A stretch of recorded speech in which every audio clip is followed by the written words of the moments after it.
Ex parte decree. An ex parte decree is a decree passed in absence of the defendant, where the plaintiff appears and the defendant does not appear when the suit is called out for hearing.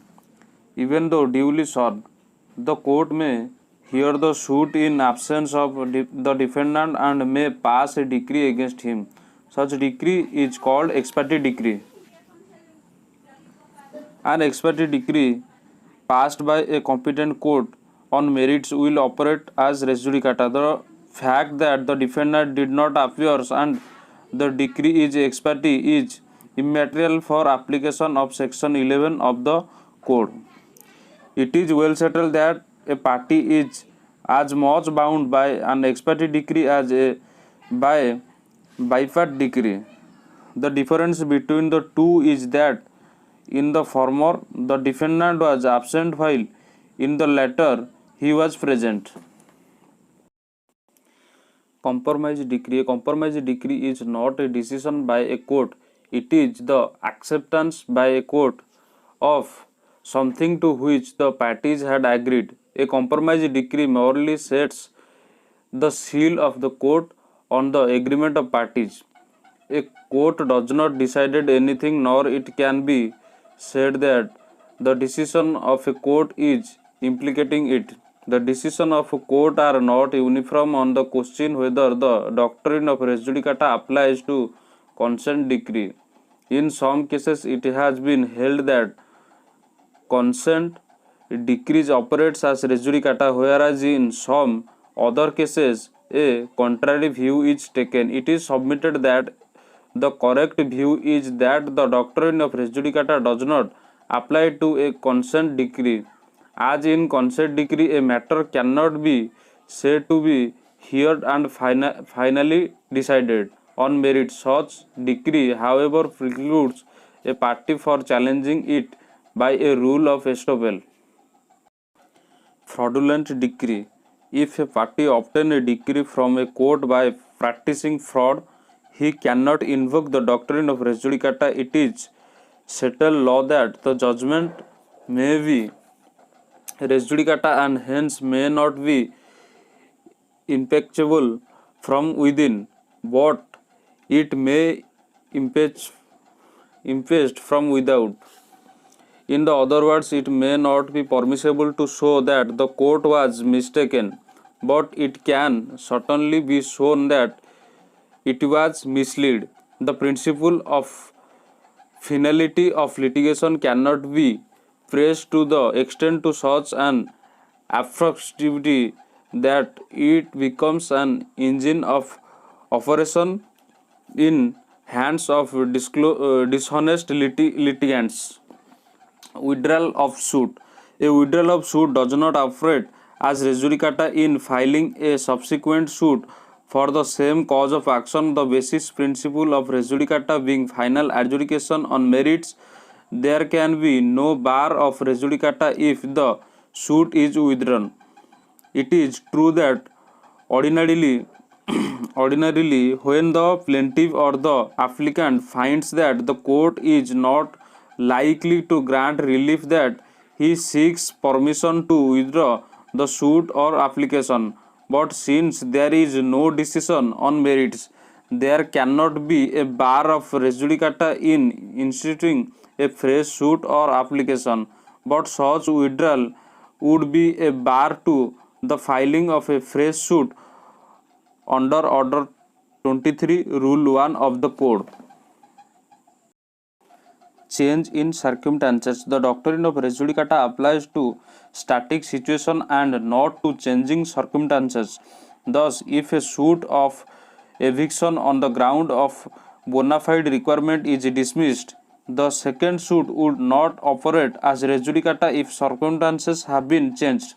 It is well settled that bona fide need must be considered with reference to the time when suit is taken of hearing and is decided. Again, even if earlier petition by husband against his wife for divorce on ground of cruelty or distraction was dismissed for want of evidence, the subsequent petition will not bear if the wife herself has stated that she is not inclined to return to matrimonial home. Change in law, where subsequent to a decision rendered by a court the law has been changed, res judicata will not operate. Case must be decided upon the law as it stands when judgment is pronounced and not upon what it was at the date of previous suit, the law having have been altered in meantime. Erroneous decision. The doctrine of res judicata applies whether the point involved in the earlier decision is one of fact or one of law or one of mixed law and fact. An incorrect decision is not the same as without jurisdiction. A wrong decision by a court having jurisdiction is much binding between the parties as a right to one and may be set aside only in appeals or revision to higher courts or tribunal if the law provides such remedy. A pure question of law of jurisdiction, however, does not operate as res judicata. Test. In order to decide the question whether a subsequent proceeding is barred by res judicata, it is necessary to examine the question of with reference to: first point, form of competence of the court. Second, party and their representatives. Matter in issue, matter which ought to have been made ground for attack or defense in the former suit. And the last one is the final decision. Interim orders. The doctrine of res judicata applies also to different stages of the same suit or proceeding. If any interlocutory order decided controversy in part between parties, such decision would bind the parties and operate as res judicata at all subsequent stages of the suit, and a court will not permit the party to set the clock back during the pendency of the proceeding. For instance, order regarding implement of parties' maintainability of a suit jurisdiction of the court.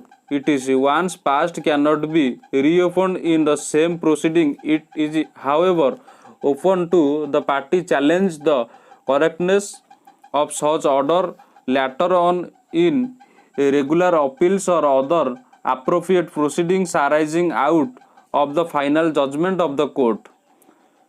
Power of court to correct errors. One of the first and highest duty of the court is to take care that the act of the court does not no injury to the suitors. It has been said that an act of court shall harm none. All courts therefore are bound to take care that their acts do not cause harm or injury to the suitors. In leading case of A.R. Antulari versus R.S. Nayak, the Constitution bench of the Supreme Court ordered withdrawal of a case against the appellant pending in the court of special judge and transferred it to the High Court of Bombay. A preliminary objection was raised by the appellant against the jurisdiction of High Court. It was, however, negatived by the court. The appellant then approached that the Supreme Court. It was contended that the direction was contrary to law and could not have been issued. The argument of the respondent was res judicata, allowing the appeal and recalling the earlier order. The apex court observed that the direction was violative of fundamental rights of the appellant and no rule of res judicata would apply to such a situation. Thanks for watching.